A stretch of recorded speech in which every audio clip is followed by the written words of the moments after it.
Assalamualaikum warahmatullahi wabarakatuh. Anak-anak, pada kesempatan ini Bu Guru akan menjelaskan tentang sistem pencernaan pada manusia. Organ-organ pencernaan pada manusia terdiri dari mulut, kerongkongan, lambung, usus halus, usus besar, dan anus. Baiklah anak-anak, mari kita bahas satu persatu. Yang pertama, mulut. Di dalam mulut, makanan dicerna secara mekanik dan secara kimiawi. Secara mekanik, makanan dikunyah oleh gigi dengan dibantu oleh lidah. Lidah membantu mengatur letak makanan dan membantu menelan makanan, juga sebagai pengecap rasa. Sedangkan secara kimiawi, makanan tercampur oleh air liur yang dihasilkan oleh kelenjar ludah.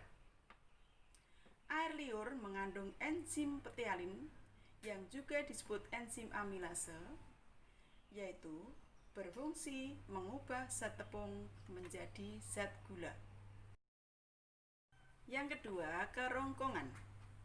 Kerongkongan merupakan saluran yang menghubungkan antara mulut dengan lambung. Di dalam kerongkongan, makanan diremas dan didorong oleh dinding kerongkongan menuju lambung. Gerakan meremas dan mendorong makanan oleh dinding kerongkongan disebut gerak peristaltik. Yang ketiga, lambung.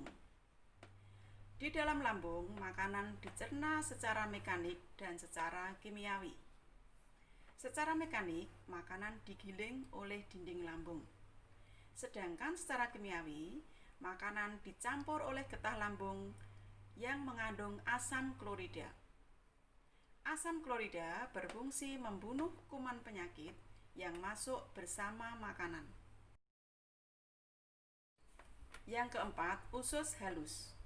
Usus halus terdiri dari usus 12 jari, usus kosong, dan usus penyerapan. Yang pertama, usus 12 jari. Di dalam usus 12 jari, makanan dicerna dengan bantuan getah pankreas dan getah empedu. Getah pankreas dihasilkan oleh kelenjar pankreas. Getah pankreas mengandung enzim amilase yang mengubah zat tepung menjadi zat gula.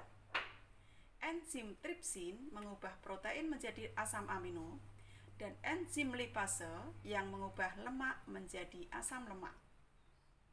Sedangkan getah empedu dihasilkan oleh kelenjar empedu di dalam hati. Getah empedu berfungsi untuk mencerna lemak. Yang kedua, usus kosong. Di usus kosong, makanan dicerna sehingga menjadi sari-sari makanan. Sedangkan yang ketiga, usus penyerapan. Di usus penyerapan, sari makanan diserap ke dalam pembuluh darah melalui vili. Vili adalah jonjot-jonjot pada permukaan usus penyerapan.